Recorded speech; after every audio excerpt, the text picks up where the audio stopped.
के गुणगाता संदय संतन के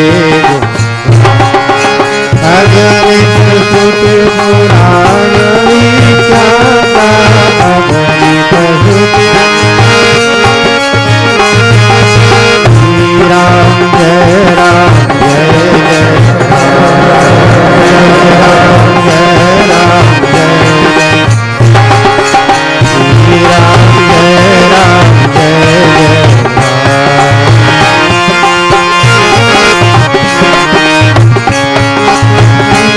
जय राम जय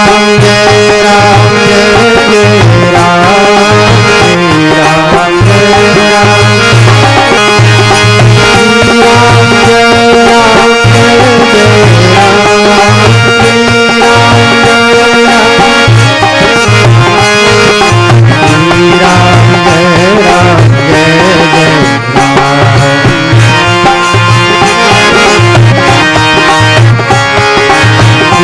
राम जय राम जय जय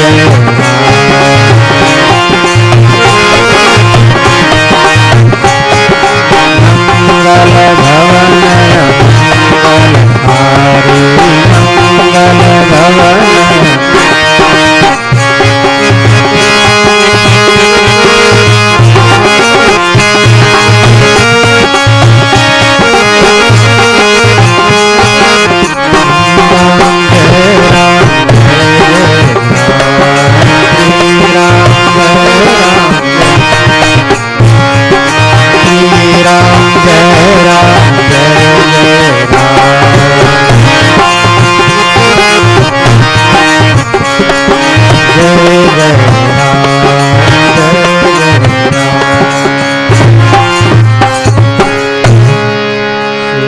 रामचंद्र भगवान की।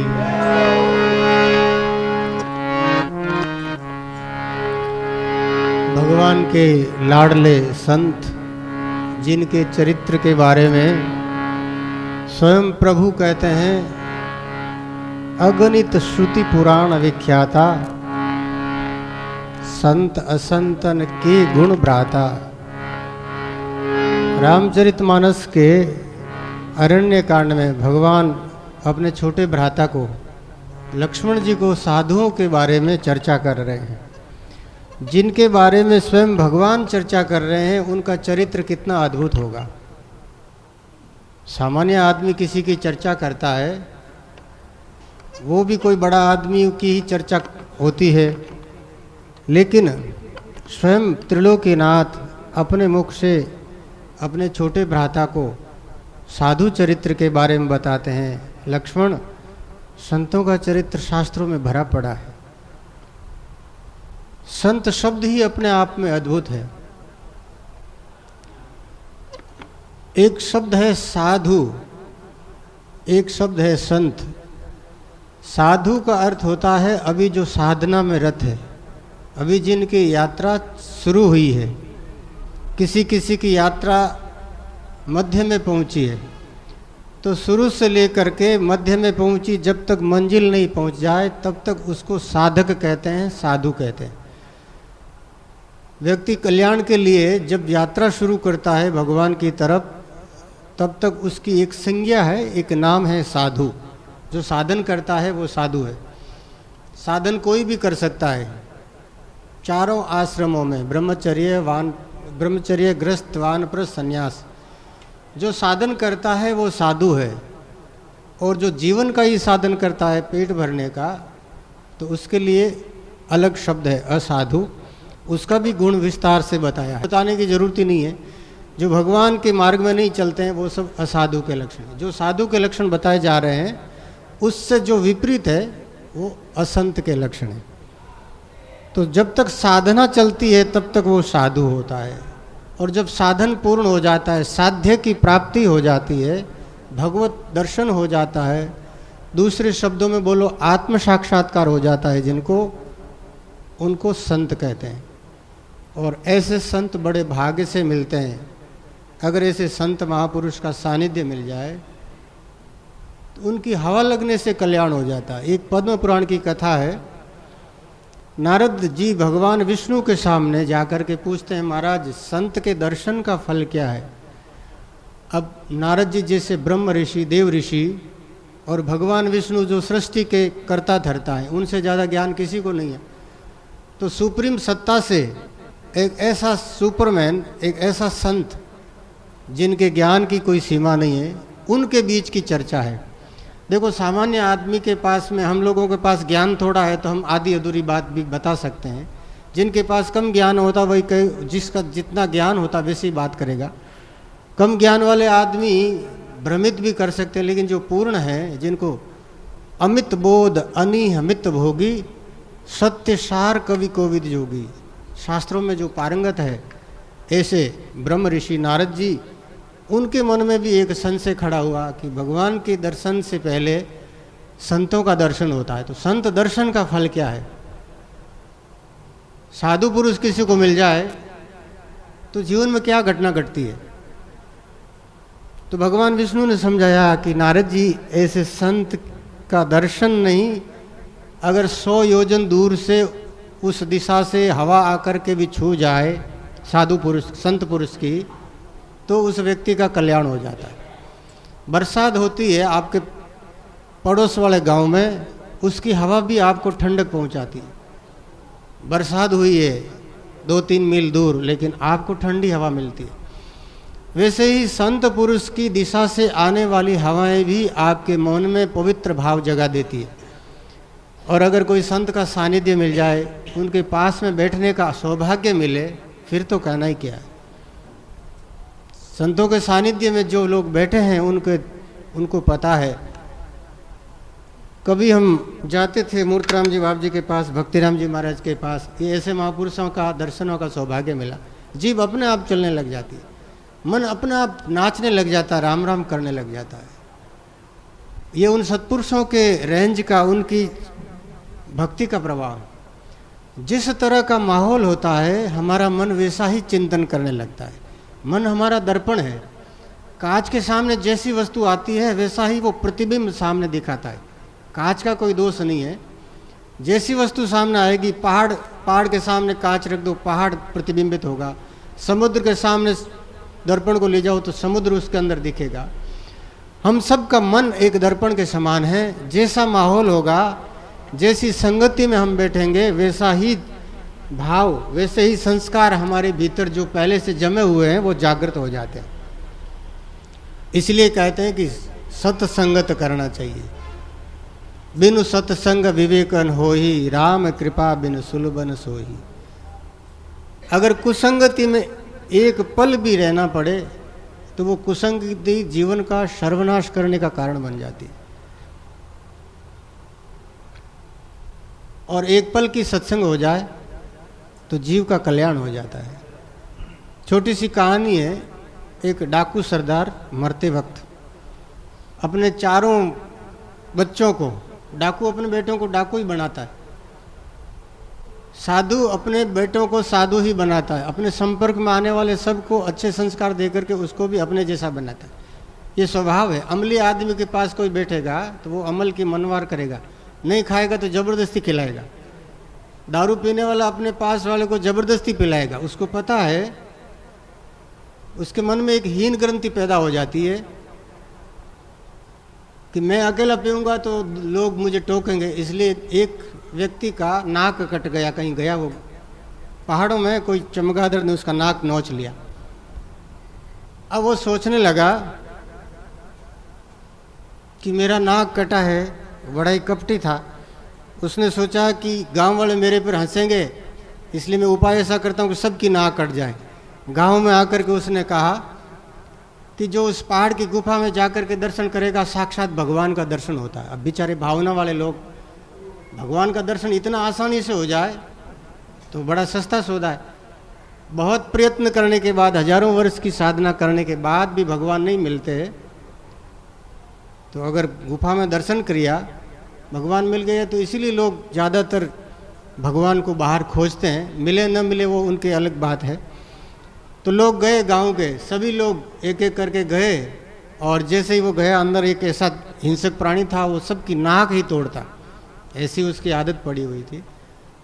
गांव के बड़े ठाकर साहब भी गए थे, उनकी भी नाक तोड़ ली, तो उसने तलवार निकाली, बेईमान तूने धोखा दिया, हमारे साथ छल किया। बोले ठाकर साहब जो भी हुआ, जो होना था वो तो हो गया, अब नाक तो वापस नहीं आएगी, लेकिन कम से कम आप भी ऐसा कहो लोगों को कि जो यहाँ जाएगा उसको भगवान मिलेंगे, ताकि हम सब लोग एक जैसे हो जाएं, फिर कोई हंसने वाला नहीं बचेगा। सभी लोगों के साथ ऐसा छल हुआ। तो जो कपटी लोग होते हैं वो छल भरी बात कर देते हैं, लेकिन सत्य की बात करने वाले हमेशा सच्चाई की बात करते हैं।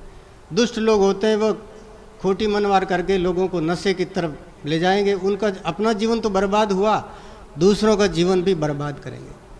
तो वो डाकू सरदार अपने बेटों को ये भी बोल सकता था कि बेटो भाई हमने तो चोरी का काम किया, चलो तुम मेरे जैसे काम मत करना। सिगरेट पीने वाला बाप अपने बेटे को बोलता है कि भैया मैंने तो पी लेकिन तुम्हें सिगरेट नहीं पीना, वो मना करता है, क्योंकि वो अपने बालकों का भविष्य अच्छा देखना चाहता है। लेकिन जो कम बुद्धि वाले लोग होते हैं वो अपने बेटों को अपने जैसी ही करनी, अपने जैसा ही संस्कार देते हैं। ऐसे जो दुष्ट संस्कार देने वाले लोग हैं उनके लिए एक पद गाया है कि बाप दादा गया वह मार्ग खोटा। एक पद में ये साखी आई है। हम लोग सोचते हैं बाप दादा हमारे जो पूर्वज हैं जिन्होंने सत्संग किया है, शास्त्रों में तो ये लिखा है महाजनो येन गतस पंथा, हमारे पूर्वज जिस रास्ते से गए हैं, जिन्होंने साधना की, उसी रास्ते पर चलना चाहिए। लेकिन एक ही पद में आया है कि बाप दादा गया वे मार्ग है खोटा। हाँ, तो वो किस संदर्भ में कहा है कि जो ये ऐसे संस्कार देने वाले जो डाकू था उसने अपने बेटों को कहा कि अगर डाकूगिरी करनी है तो कभी भी सत्संगत में मत जाना, ऐसे जो संस्कार देते हैं उनके रास्ते पर मत चलना। उसने कहा बेटों मेरी एक बात मान लो, मैं तो मर रहा हूँ, मेरा जीवन का संचित, मेरे जीवन का अनुभव जाते जाते मैं अपनी गुंजी आपको देना चाहता हूँ।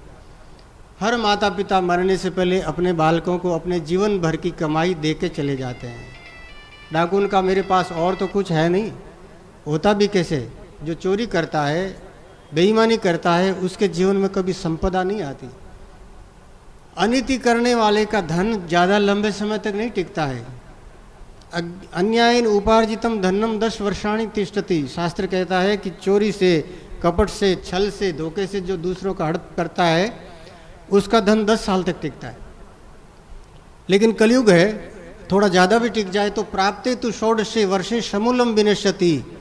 16 वर्ष का होने के बाद तो वो धन ब्याज सहित पूरी संपत्ति बर्बाद कर देगा। या तो उनके बेटों की बुद्धि खराब होगी, या किसी के चोर के मन में आ जाएगा चोरी करना, वो आग में जल जाएगा, अथवा तो सरकार का छापा पड़ के वो धन नष्ट हो जाता है।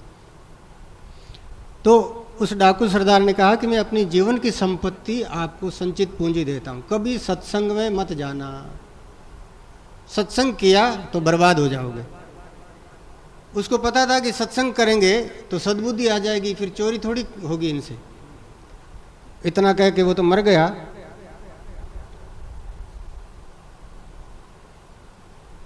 एक बात और भी कही थी उसने कि जो देव, कोई प्रसंग आ गया इसलिए उसने बताया कि जो भूत जोनी होती है या देवता होते हैं उनकी छाया नहीं होती, उनका दिव्य शरीर होता है प्रकाश में। तो ये बाप से ऐसी शिक्षा मिल गई उनको, सत्संग नहीं करना कभी। सत्संग में जाओ, आप चोरी करने जाओ और पास में कोई जागरण भजन का कोई माइक बज रहा हो तो कानों में उंगली डाल के निकलना, इतना उन पर प्रतिबंध लगा दिया। वो मर गए डाकू। उनके बेटे हमेशा चोरी करके अपना पेट भरते, काम धंधा करते नहीं। एक दिन क्या हुआ, वो चोरी करके कहीं से आ रहे थे, बड़ा डाका डाला राजा के खजाने में, आ रहा था, रास्ते में कहीं सत्संग हो रही थी। तो चारों ने कहा कि पिताजी की बात याद है? बोले हाँ याद है। सत्संग में जाना नहीं, अगर कोई सत्संग की आवाज़ कानों में पड़ जाए तो अंगुली डाल के निकलना। और वो चारों जने कानों में अंगुली डाल के जाने लगे, एक के पाँव में कांटा चुभ गया। अब उसने कांटा निकालने के लिए जैसे ही वो हाथ तो नीचे लाना ही पड़ा, कानों में शब्द पड़ गया कि देवताओं के और भूतों के छाया नहीं होती। ये सत्संग में ये बात मिली उनको। पिताजी ने तो इतना ही कहा, सत्संग में जाना मत, जाओ तो कानों में अंगुली डाल देना। अब वो सत्संग की कोई बात चल रही थी, ऐसी प्रकरण चल रहा था, सत्संग में कई तरह की बातें आती रहती है। उन्होंने बताया कि देवताओं के भूत के छाया नहीं होती, आदमी के छाया होती है। जो ये स्थूल शरीर है, अगर सूरज के प्रकाश में कहीं हम बाहर जाते हैं तो हर स्थूल वस्तु की प्रति छाया होती है, लेकिन जो दिव्य आत्माएं होती है उनका शरीर सूक्ष्म तंतुओं से निर्मित होता है, उनके लिए प्रकाश अवरोध करने का कोई जरिया नहीं है, इसलिए उनके छाया नहीं होती। इतना सा शब्द उनके कान में पड़ा। अब कांटा निकाल दिया, कान में उंगली डाल करके भागे वहाँ से, जैसे कहीं कोई बदबू आती है और अपन लोग नाक दबा के भागते हैं, वैसे भागे। घर आ गए, अब चोरी का धन बांट लिया। इतने में राजा के सिपाही आ गए वहाँ छद्म रूप बना करके। वो देवी को मानते थे, बोले अपने आज इतना धन हाथ आया है तो अपनी देवी माँ को नारियल भेंट करो। नारियल भेंट करना भूल गए थे उस दिन, क्योंकि ज़्यादा धन मिला था। और वो राजा के सिपाही गुप्तचर बन करके देवी का रूप धारण करके आ गए, घोड़े पर बैठ करके। दुष्टों, तुमने हमारा हिस्सा नहीं दिया। अरे गलती हो गई, गलती हो गई, लाओ लाओ लाओ जल्दी लाओ। अब रात का समय, नारियल कहाँ लाए? रात को तो दुकानें बंद। तो उन्होंने कहा कि सुबह होते ही आपको 11 नारियल भेंट कर देंगे। अब वो तो परीक्षा ले रहा था कि चोरों के पास जो राजा का खजाना है वो बिल्कुल वही यही चोर हैं। उनको प्रमाणित हो गया। वो जैसे ही वापस लौटने लगा तो एक ने, जिसको वो सत्संग की बात मिली, उसने कहा कि इसके तो छाया है, इसका मतलब ये देवी नहीं है, ये कोई भेदिया है हमारा। उसने भाइयों को बताया, बोले हमने सत्संग में एक बात सुनी कि देवताओं की छाया नहीं होती, ये देवी नहीं है, ये कोई राजा का गुप्तचर है, हमारा पीछा करते करते यहाँ तक आ गया। वो चारों ही बड़े ताकतवर थे, तलवारें तो थी, सिर काट दिया। और वो जो भेद था राजा तक पहुँचा नहीं, सूचना राजा को मिली नहीं। अब तब तक उन्होंने अपना धन जो है ठिकाने लगा दिया और जान बच गई। चारों ने विचार किया, सत्संग की एक बात मिली और हमारी जान बच गई, वरना तो आज राजा सूली पे लटकाता हमको। अब प्रमाणित हो गया कि सत्संग से ही कल्याण होता है। पिताजी की बात हम नहीं मानेंगे, सत्संग में जाएंगे। और उस दिन से उन्होंने सत्संग करना शुरू किया। और सत्संग किया तो सत्संग करना ये एक अपने आप में जीवन की बड़ी उपलब्धि है। सत्संग करते ही जीवन में विवेक जागृत होता है। जैसे ही साधु पुरुषों का संग किया, शास्त्रों का श्रवण किया, तब आदमी को धीरे धीरे मन में चेतना जागृत होने लगती है। आपको एक सच्ची घटना सुनाऊं। आसोप गांव में गुलाबदास जी महाराज ने चौमासा भी किया और कई बार वो वहाँ आते जाते। तो उस गांव में जानते हैं बहुत लोग, पुराने लोग, पांचों जी भाकल करके कोई चौधरी बड़े ही नास्तिक थे। सरकार में उनका कोई पुलिस अफसर में उनका कोई पदवी थी और वो बड़े रिश्वतखोर थे। यूँ समझो कि हरामखोर प्रवृत्ति थी उनकी। उनकी धर्मपत्नी थी, वो बड़ी भक्त थी, गुलाबदास जी महाराज की शिष्य थी। तो वो रिश्वत की कमाई ला करके उन्होंने अपनी पत्नी को दिया। माडी भाई उनका नाम था, हमने भी दर्शन किया है। वो भक्तिराम जी बाबू जी जाते तो बहुत सेवा करती, उनके घर का ही भोजन करते थे महाराज। तो माडी भाई ने कहा कि ये कहाँ से लाए? तिनका का है? बोले नहीं, रिश्वत का है। तो उन्होंने वो रोटी बना रही थी, चूल्हे में डाल दिया। 500 रुपये, आज से 50 साल पहले, आज के तो 50,000 से भी ज़्यादा रहे होंगे। तो उन्होंने चूल्हे में डाल दिया। बोले रिश्वत का मैं न तो लाना है घर में, न मुझे देना, आप जानो, आपका काम जाने। जब वो गुलाबदास जी बाप जी वहाँ आसोप में जाते तो कहीं कहीं रुकते संत लोग, किसी भाऊ के बाड़े में रुकते, कहीं शमशान में रुक जाते, माता जी का मंदिर है वहाँ रुक जाते। तो एक दिन उनके बाड़े में ही रुके हुए थे। वो माडी भाई घर में से भोजन बना के लाई और वो पांचों जी ने सोचा कि ये मोढे रोज रोज आते हैं, हमारा घर खाते हैं, क्या पता हमारी पत्नी का उन पर कोई बुरकी डाल दी होगी। औरतें होती है गेली बोली, चक्कर में आ गई साधुओं के।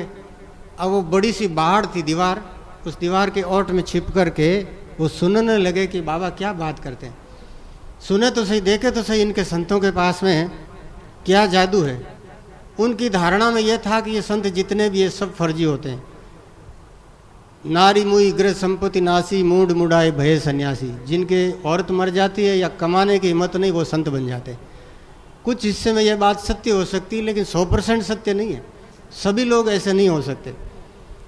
तो वो तो सुन रहे थे और उन्होंने अपना यूँ समझो हथियार भी, डंडा भी तैयार कर दिया था। आज तो इन मोड़ों को ऐसी मरम्मत करेंगे, ऐसी पूजा करेंगे कि ये आना ही भूल जाएंगे। बड़े हट्टे कट्टे थे और दुष्ट हृदय था। वो माड़ी बाई ने संतों को भोजन करवाया। गुलाबदास जी बाप जी कह रहे थे, उनकी भाषा ऐसी मधुर थी, ऐसी प्यारी भाषा थी। बोले माड़ी बोल की पावना कहीं करे, पावना कटे है। तो वो जो पावना शब्द था उनके कानों में गया तो उनका दिल एकदम बदल गया। देखो, शब्दों से ही आदमी के भीतर में जहर प्रकट होता है, शब्दों से ही आदमी मित्र बनता है। न तो जातु शत्रुर पुरुषस्य विषामपते। विदुर जी महाराज कहते हैं, व्यक्ति का जन्म से कोई शत्रु नहीं होता और जन्म से कोई मित्र नहीं होता। मुख से निकले हुए शब्दों से या हमारे उचित अनुचित व्यवहार से व्यक्ति शत्रु बन जाता है, उचित व्यवहार से वही व्यक्ति मित्र भी बन जाता है। दुश्मन को भी मित्र बनाना हो तो उसका हित करो, उसकी प्रशंसा करो परपुट में, वो मित्र बन जाएगा। और अपने लोग भी अगर हम उसकी बुराई करेंगे तो मित्र भी शत्रु बन जाएंगे। अपने भी तब तक अपने हैं जब तक हमारे से उनको कोई स्वार्थ सिद्ध हो रहा है। अगर हम उनका बुरा करेंगे तो वो अपने भी पराये हो जाएंगे, ये पक्की बात है।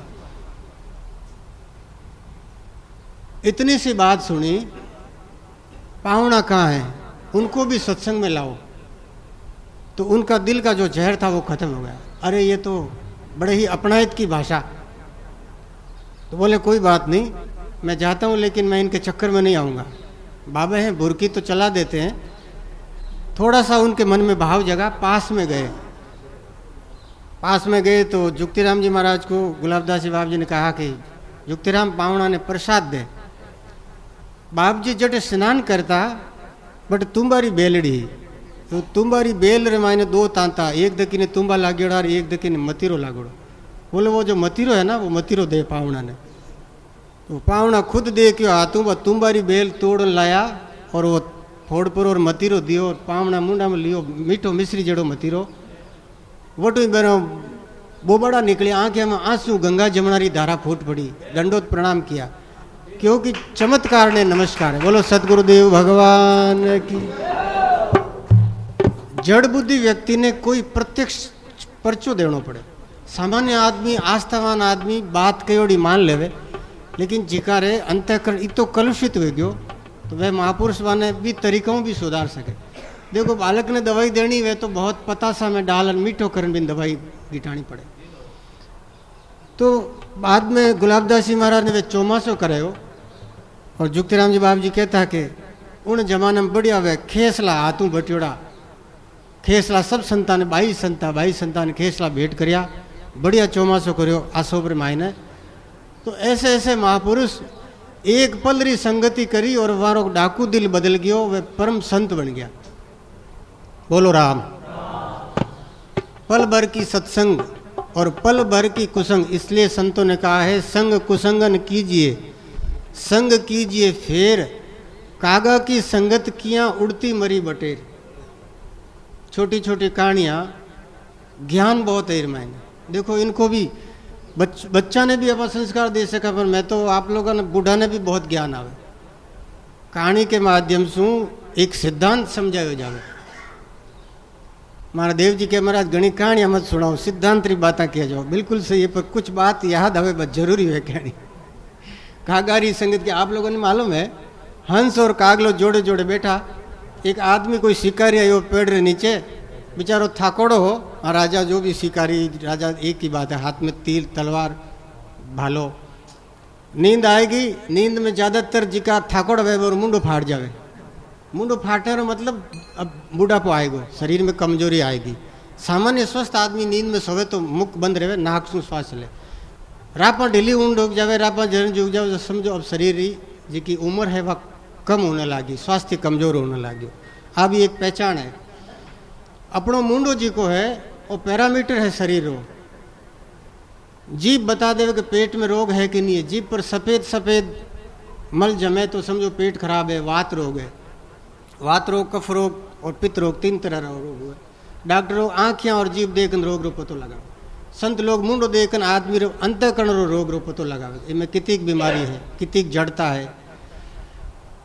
तो वो आदमी हुई को जगह सूरज की किरणा सीधी मुंडा मत आन पड़े, तावड़ो आएगो घंटो भर यो नींद लेता ने, नींद गहरी आएगी ठाकुरा ने, सूरज की किरणा मुंडा माथे पड़े जना आदमी दोरी लागे, नींद में भी दोरी लागे लेकिन गहरी नींद आवड़ी। हंस बैठो, वो हंस अपनी पांखड़ियां फैलार भी ने सूरज की किरणा आवती बटे रोक दियो। कागलो दुष्ट प्राणी जाय पुरो सीधो ऊपर बैठ बीट करी सीधी मुंडार माने, वो हड़बड़ान उठियो, वो क्यों रे कागलो तो उड़ गो, वो हंस पांखड़ियां सीधी करियोड़ो बैठो, वो तीर कमाण तो हो जो दुष्ट था तो ही जी सीधो तीर मार दियो, हंस बेचारो नीचे गिर गयो। तो कागा की संगत किया उड़ती मरी बटेर, इन वास्ते शास्त्र कहे कि कुसंगति में नहीं बैठना। मूर्तराम जी बाप जी कहता भाई अपने बड़ा रे कन बैठना। वहाँ संतानी थोड़ी थोड़ी बातें मैं लोग नोट करी जी की कदी कदी आपने याद आवेजन बताऊँ। एक बात आप भी कहता, अगर आप हमारी कोई आलोचना करे तो आलोचना करे तो दुखी मत हो, क्योंकि अगर वे आलोचना करे जी का कहे जेड़ा गुण अवगुण थाने मायने है जना तो वे सुधार दो, और अगर नहीं है जना वे आपा मत असर ही कौन। भाई आपने चोर बताया आप चोर है ही कौन, तो फिर डरने की जरूरत ही कहीं, फिर उनकी बात का कोई असर नहीं, प्रतिकार करना ही नहीं, पाचो भी कहना नहीं मैं चोर थूँ एड़ो कभी कहने की जरूरत नहीं। अगर वो जो बोल रहा है वैसा हम हैं तो अपने अंतःकरण के इस दोष को निकालो, और अगर वैसे हम नहीं है तो फिर घबराने की जरूरत ही क्या है। चोर ने डरे, सूकर ने कोई डर नहीं है। एक बात आ कहता कि सत्संग जो है एक पल रे भी जीव रो कल्याण कर दे। बोलो राम। जब संता कने कोई जीव जावे तो वीरा अनेक जन्मारा पाप नष्ट हो जावे। शीस नवाया गिर पड़े लख पापन की पोट, करोड़ों जन्मारा पाप नष्ट हो जावे। और संत महात्मा रे चरणार में हाथ लगाता ही संतोरी जी की कृपा है, वह वर्षण लग गया। हमारे हाथा में ग्रहण करने की शक्ति, हाथ पकड़े और पांव छोड़े, धरती ने नापे, एक कदम आगे एक कदम पीछे, धरती ने छोड़ तो जावे, अगली धरती नाप तो जावे। तो पैरों में अपनी ऊर्जा डिस्चार्ज वया करे, विद्युत शक्ति ऊपरों आवे और नीचे जमीन में जावे। ऊपरों बिजली इमास्ती तो करंट जी को है तारा में बेन, अगर जमीन में अर्थिंग हो जावे तो वो जमीन में जातो रहे। तो आदमी रे मन में जिकी ऊर्जा है आध्यात्मिक ऊर्जा, वह ऊपर सू मस्तिष्क की तरफ सू बहे और पैरा की तरफ सू। ये वास्ते संत लोग खड़ाऊ भी पैरे, खड़ाऊ पैरना भजन करता करता जिकी आत्मिक शक्ति पैदा हुए वह जमीन में नहीं जावे, जमीन में खींचने की शक्ति है। और संतारी खड़ाऊ पैरनो, पाटा माते सोवनो, लकड़ी वीरो मतलब वही है। एरो कंबल बिछान साधन करना चाहिए तो करोड़ों पाप नष्ट हो जावे संतारे चरणा में हाथ लगाता ही। बोलो राम। एक कोई बात मस्तिष्क को निकल गई, काले याद करना आपने बताओ। राम कृष्ण हरि मुकुंद मुरारी, राम कृष्ण हरि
सारसारं भुजगेन्द्रहारं सदा वसन्तं हृदयारविन्दे भवं भवानी